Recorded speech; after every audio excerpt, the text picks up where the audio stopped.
कि अगले 2 दशक में विज्ञान के मूल काम हमारी भाषाओं में आने शुरू हो जाएंगे, तब हम जापानियों की तरह आगे बढ़ सकेंगे। हम जापानियों की तरह आगे बढ़ सकेंगे। क्यों? आपको पता है ब्रिटेन ने 71 देशों को अपना गुलाम बनाया था। बात ध्यान से सुनना जरा, 71 देशों, इंडिया उसमें एक था। जापान भी ब्रिटेन का गुलाम था, अमेरिका भी ब्रिटेन का गुलाम था, चाइना भी ब्रिटेन का गुलाम था, और ऐसी बहुत सारी कंट्रीज ब्रिटेन के गुलाम थे। ब्रिटेन ने 71 देशों को गुलाम बनाया था, जिसमें भारत भी एक था।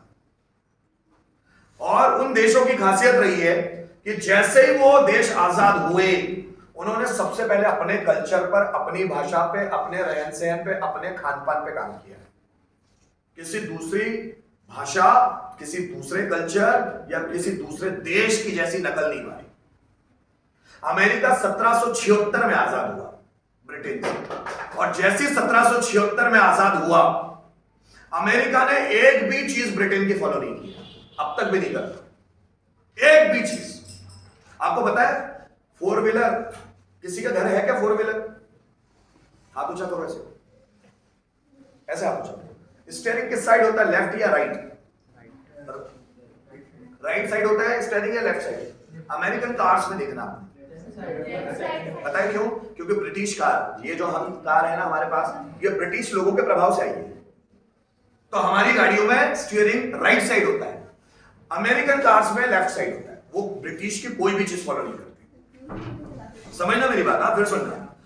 हमारे यहां बटन, जैसे ऑन करना है तो नीचे दबाना पड़ता है, ऑफ करना है तो ऊपर दबाना पड़ता है। ये ब्रिटेन का सिस्टम है। अमेरिका में अगर ऑन करना है तो आपको हॉलीवुड मूवीज देखनी पड़ेगी। ऑन करने के लिए वो ऊपर करते हैं, ऊपर प्रेस करेंगे, और ऑफ करने के लिए नीचे प्रेस करेंगे। वो ब्रिटेन की कोई भी चीज को फॉलो नहीं करते। आप समझ रहे हो मेरी बात? अमेरिका इतना जिद्दी है, आजाद हुआ ना तो उसने ब्रिटेन की कोई चीज फॉलो नहीं की। हर एक, अपनी भाषा भी उनकी खुद की है, अमेरिकन इंग्लिश, ब्रिटिश इंग्लिश नहीं, अमेरिकन इंग्लिश। उनका कल्चर खुद का है, उनका खान पान खुद का है, क्या कंपनीज खुद की है, कोई बाहरी कंपनीज को अपने यहां घुसने भी नहीं देते। जापान ने भी, फ्रांस ने भी, जितने भी देश हैं, सबने अपनी अपनी भाषा को फॉलो किया, सिर्फ भारत को छोड़कर। भारत ने भाषा भी उनके लिए है, कार भी उनके लिए है, कल्चर भी उनका लिया है। आज भी भारत में ऐसे बहुत सारे प्लेसेस हैं जो अंग्रेजों के नाम से, अंग्रेज चले गए, आजादी मिल गई, देश हमारा है, लेकिन आज भी हमारे ब्लड से गुलामी नहीं गई। हिमाचल प्रदेश में है डलहौजी नगर, तो शायद तो हम डलहौजी नगर हटा के कोई दूसरा नाम रख सकते हैं, पर नहीं, डलहौजी नगर। ये डलहौजी ने बहुत हमारी वोट लगाई है, ला डलहौजी। गोवा में है वास्को, वास्को डिगामा है तो उसके नाम पे वास्को सिटी, वास्को डिगामा है। मतलब हमारे यहाँ कोई मेहमान था जैसे, उसका नाम आज तक जिंदा रख रहे हैं उसका।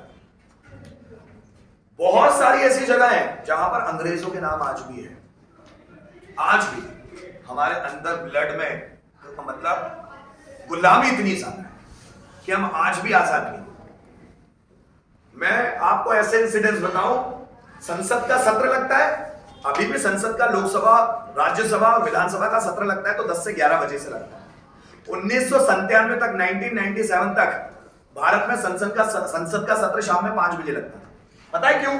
क्योंकि ब्रिटेन में 5 बजे लगता था। 1997 में आजाद हुए 40 साल हो गए थे, 40 नहीं 50 साल, उसके बावजूद भी संसद का सत्र शाम में 5 बजे लग रहा था। ये राजीव दीक्षित ही वो व्यक्ति थे जिन्होंने ज्ञापन दिया कि सालों मूर्खों, आजाद हुए 50 साल हो गए, अब हम ब्रिटेन के गुलाम नहीं है, अब तो भारत का सत्र 10-11 बजे लगाया जा सकता है मूर्खों।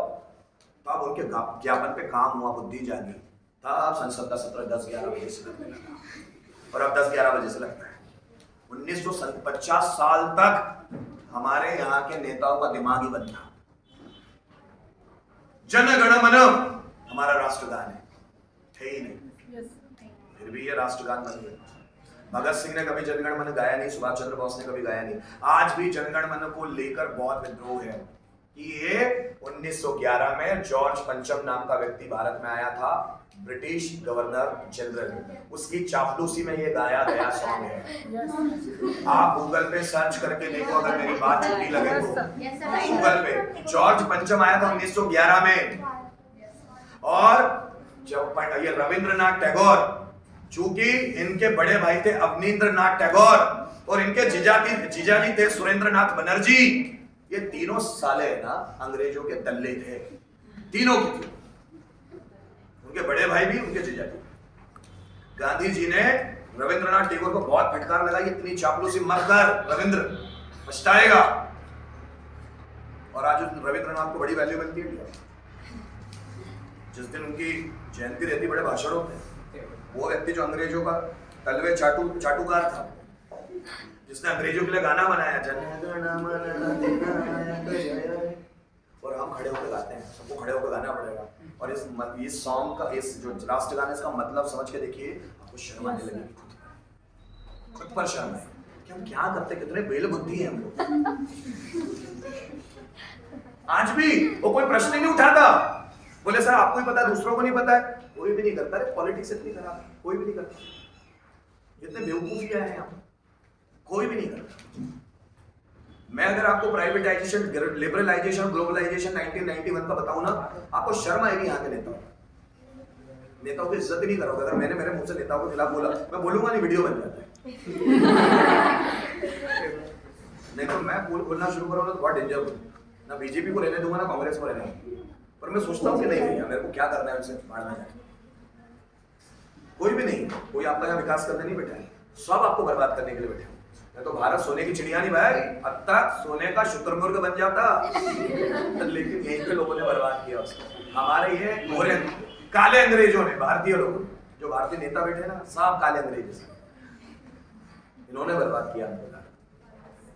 और हम जैसे मूर्ख होते हैं जो इनको वैल्यू करते हैं, कि कोई मुख्यमंत्री आता तो हम पहले पहुंच जाते हैं, मेरे भांजे भांजियों, उसमें तो खुश, बस इतना बोल दिया काफी है। साले हमको पूरा लूट ले तू, चलेगा। प्यारे भांजे भांजियों बहुत अच्छे से बोला था। चलो।